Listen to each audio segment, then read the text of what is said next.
क्या कोई इंसान काला जादू का इस्तेमाल करके किसी का बदला ले सकता है?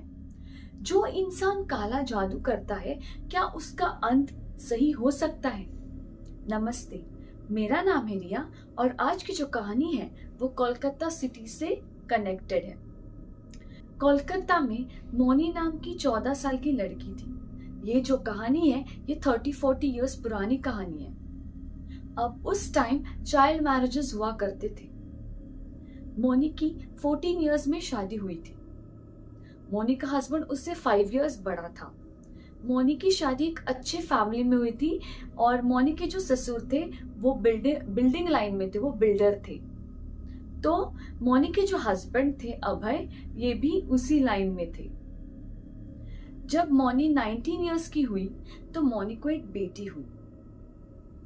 बेटी होने के 6-7 महीने बाद एक दिन कंस्ट्रक्शन साइट पे मोनी के जो हस्बैंड अभय थे, उनके जो पार्टनर थे, उन्होंने उन्हें बुलाया था और उस दौरान मोनी के जो हस्बैंड थे अभय, उनकी 4th फ्लोर से गिरकर डेथ हो गई थी। हालांकि सबको पता था कि ये जो डेथ हुई है ये एक्सीडेंटल डेथ नहीं है, बट जो अभय का पार्टनर था उसने पैसों के लालच में आकर अभय को 4th फ्लोर से धक्का दिया था। अभय का जो पार्टनर था वो भी बहुत ही ज्यादा पैसे वाला था, इसलिए ये जो केस थी वो अभय के पार्टनर ने पैसे दबाकर वहां पे मिटाई। बट यहाँ पे जो मोनी थी उसको एक सदमा लग गया था। वो डिप्रेशन में थी क्योंकि बेटी सिर्फ 6-7 महीने की थी और सबको पता था, मोनी के फैमिली को तक पता था कि मोनी के हस्बैंड की डेथ ये एक मर्डर था। मोनी 19 इयर्स की थी। उसको बदला लेना था उसके हस्बैंड के मौत का। यहाँ पे मैं बताना चाहूंगी कि मोनी के जो फादर थे वो तंत्र विद्या में बहुत माहिर थे, बट उन्होंने कभी किसी के बुरा करने के लिए तंत्र विद्या का उपयोग नहीं किया था और वो हमेशा ये सोचते थे और ये जानते थे कि जो गलत तरीके से किसी का बुरा करने के लिए तंत्र विद्या करते हैं उनका अंत हमेशा बुरा हो जाता है। मोनी उसके बाद, उसके हस्बैंड के डेथ के बाद अपने पापा के घर आई अपनी छोटी बेटी को लेकर और वहां से उसने अपने फादर को कहना स्टार्ट किया कि पापा प्लीज मुझे भी तंत्र विद्या सिखाओ। यहाँ पे मोनी के फादर को पता था कि अगर मैं मोनी को तंत्र विद्या सिखाऊंगा तो ये इसका गलत इस्तेमाल करेगी और इसका अंत बुरा होगा। बहुत सालों तक मोनी के जो फादर थे उन्होंने इस बात को ठुकराया, डिनाई किया कि बेटा तुम्हारी बेटी बच्ची छोटी है, उसको बड़ा होने दो तब हम देखेंगे, बट फिलहाल तुम इस चक्करों में मत पड़ो। और मोनी के जो फादर थे वो हमेशा मोनी को बताते थे, जब मोनी उनसे कहती थी कि मुझे तंत्र विद्या सीखनी है, उनके फादर कहते थे कि मोनी बेटा मुझे पता है तुम आज भी तुम्हारे हस्बैंड का जो इंसिडेंट हुआ है वो भूल नहीं पाई हो, बट बेटा तंत्र विद्या किसी का गलत करने के लिए हमारा गलत हो जाता है, हमारी लाइफ अच्छी नहीं हो सकती इससे। और मुझे पता है कि जिसने तुम्हारे हस्बैंड का मर्डर किया है तुम उसका बुरा करना चाहती हो। उसके पापा ने मोनी को ये भी कहा कि बेटा इस चीज को लेकर अगर तुम बहुत ज्यादा डीप घुस जाओगी तो सब बर्बाद हो जाएगा।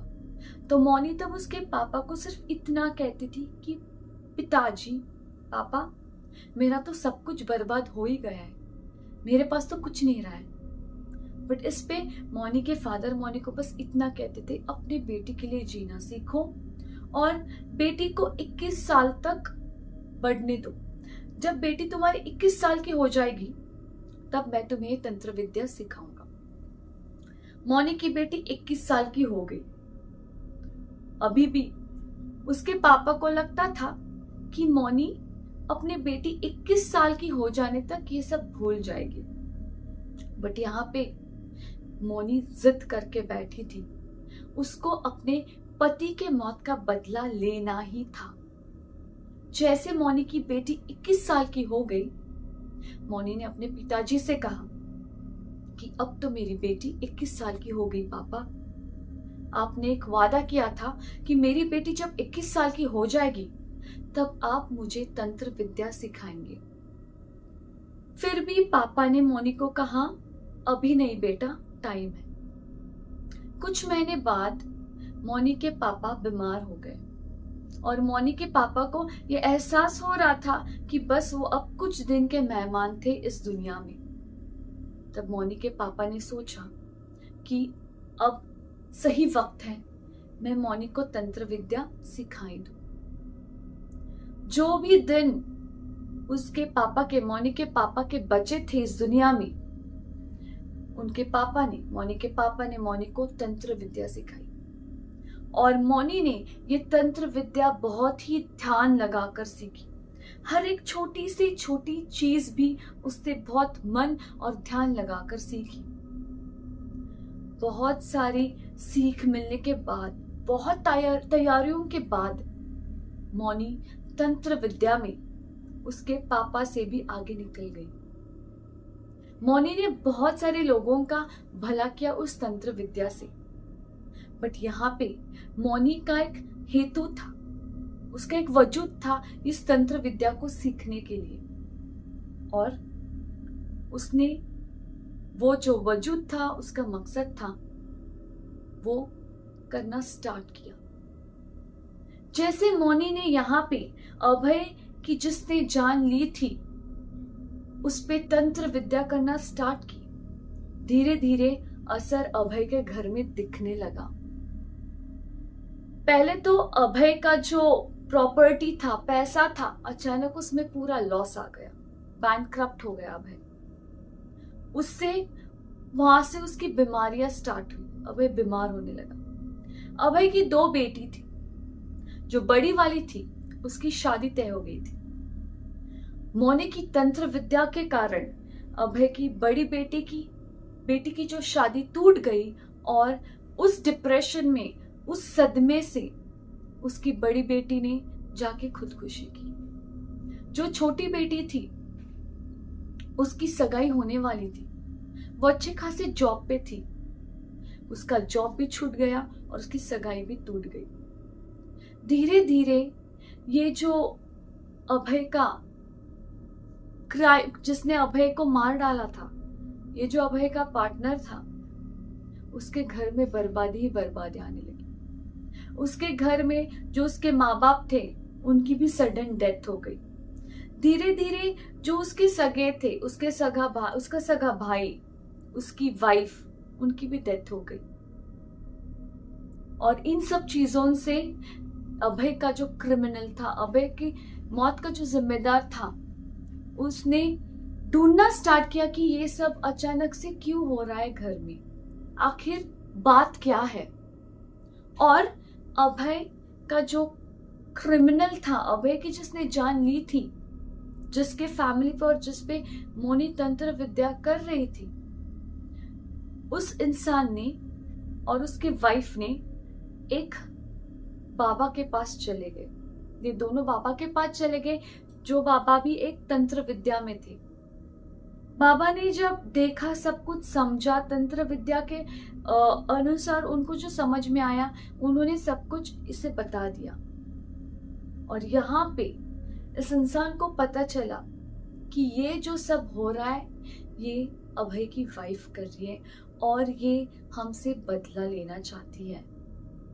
हालांकि वो अभय के वाइफ के पास आया, वो और उसकी वाइफ दोनों अभय के वाइफ के पास आए, हाथ जोड़े, कहने लगे कि प्लीज हमें माफ करो, जो भी है प्लीज हमें माफ करो, क्योंकि हम खुद बर्बाद हो चुके हैं, हमारे पास कुछ बचा नहीं, हमारी बड़ी बेटी रही नहीं, मेरे माँ बाप नहीं रहे, मेरा भाई उसकी वाइफ नहीं रही है, कुछ पैसा वगैरह कुछ नहीं है, छोटी बेटी का भी रिश्ता टूट गया, उसकी भी जॉब चली गई, अब और क्या चाहिए।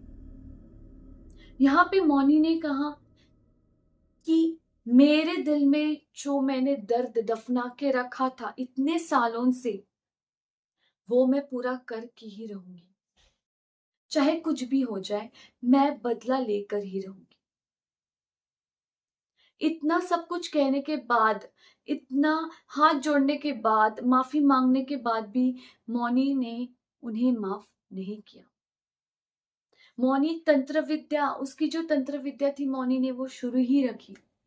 और एक दिन अचानक अभय के मौत का जो जिम्मेदार था, ये इस इंसान के घर में अचानक से आग लग जाती है।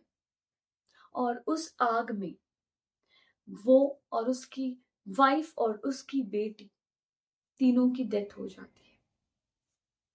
और उसके 2 दिन बाद अचानक से मोनी के घर में भी आग लग जाती है। उस टाइम मोनी घर में अकेली थी। उसकी बेटी जॉब के सिलसिले में बाहर थी और यहाँ पे मोनी की भी डेथ हो जाती है ठीक 2 दिन बाद। क्या लगता है आपको? आप कमेंट करके जरूर बताइए कि ये जो तंत्र विद्या, हम किसी का बुरा करने के लिए कुछ करते हैं, किसी की बर्बादी देखने के लिए कुछ करते हैं, किसी की फैमिली बर्बाद करने के लिए कुछ करते हैं, क्या ये सही है? क्या इसका अंत सही होता है?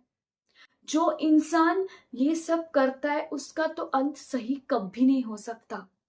बट जो इंसान करवाता है, किसी के पास जाके करवाता है, जो इंसान करवाता है वो भी कभी खुश नहीं रह सकता, उसका भी अंत बहुत बुरा होता है। फ्रेंड्स, ऐसी और कहानियां सुनने के लिए रीड द स्टोरी टेलर के पेज को फॉलो करना। मिलती हूँ आपसे नेक्स्ट वीडियो में। तब तक आप सब अपना ख्याल रखें।